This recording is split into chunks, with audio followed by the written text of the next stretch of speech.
All right, this is going to be a pretty quick video. I'm not going to go through the entire process. This is more just to show you what you can do in a simple first lab. So a lot of the digital systems classes, your first semester, once you've learned what the gates are, how they function, you learn about what a truth table is, you start learning a little bit of Boolean logic, Boolean algebra rather. Your first lab is often just simply verify the truth tables of the various gates, but doing it in hardware. So a lot of it is really more intended to get you to use to the 7400 series chips, for example, how to use the power supply, the breadboard. So it's a seemingly simple lab, but if you've never done electronics, there's a lot to learn. So one of the advantages of using the CPLD is that you can actually do all of the logic gates simultaneously. So if you're using the 7400 series chips, for example, you would use one of the chips for an AND gate. You would have to wire up the power and ground. Fortunately, the most 7400 series chips have the power and ground in the same pins for various chips like the AND and OR. Also, a lot of the three terminal gates, such as the AND, OR, and actually all of these except the NOT gate, they do have the inputs in at the same pins, like pins 1, 2, and then the output at pin 3, for example.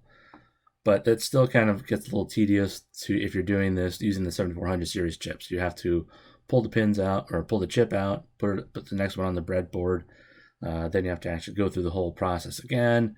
Then you have to rewire it for the NOT gate. If you're smart, you would leave that to last. Then you have to go through all the truth table. You have to go through the truth table again. Obviously, this is just 2 parts, but every other one of them has 4 possible inputs. So, or 4 possible combinations. So you have 2 possible values for 1 input, and you have 2 inputs. So you have 2 to the n being the number of inputs. So here we have 2. You have 4 possible inputs. Now with the CPLD, so we can do this all simultaneously. We can use 2 switches or even push buttons if you wanted, but then you have to kind of hold the push buttons down, so it's easier to use the switches. And then you can actually, as I've done here, you can actually go through the process as in the first video. Use the symbol tool, the input or the pin tool for your inputs and outputs, the symbol tool for all of the logic gates. Then you go through the same process as the video. You go through you first compile it, and then you go to the pin planner, and you can actually go through it kind of doesn't number them or order them in the way that would same as the schematic. Unfortunately, who knows, it just does it randomly, who knows.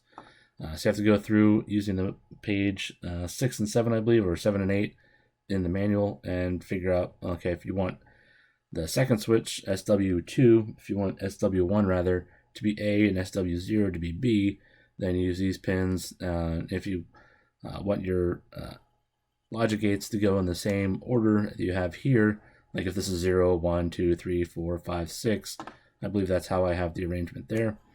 Then you would just order them according to how it's typed out there. So once you're done with that, then you obviously recompile it again, and then you bring up the programmer, make sure you have your USB blaster, make sure these are checked, go through the same process, and then you'll click upload. You can actually see over in the camera, see what it does. Actually, let me move this out of the way. You actually click these, make sure all of this is set, and this is ready to be clicked. So you'll click start, and then you'll see it. Circuit's built onto the chip, and you can minimize that. Now we can actually go through on the actual board itself. And so this is our A, this is our B input, and this is our AND gate, OR gate, NOT gate. And the next one is our NAND, NOR, XOR, and XNOR. So we can actually go through here. We have you can go through all 7 truth tables simultaneously. So you have 0, 0. Obviously, the A only goes to the NOT gate, which is D2. And so, actually, I have to use my fingers. So there, it changes with just the A input. So you can actually go through all the other ones. You can go through all 4 possible inputs, 4 possible combinations. So this would be A, B, A, 0, and B is 0. And then so you can actually go through where there's an LED on, that's a 1. Where it's off, it's a 0. So we can actually go through 0, 1, then we go 1, 0, and then 1, 1. And you go through and write down all 4 or all 7 of your truth tables simultaneously. And in probably 15 minutes, you can do an entire lab that evaluates in hardware every single one of your basic logic gates. And I hope that was helpful.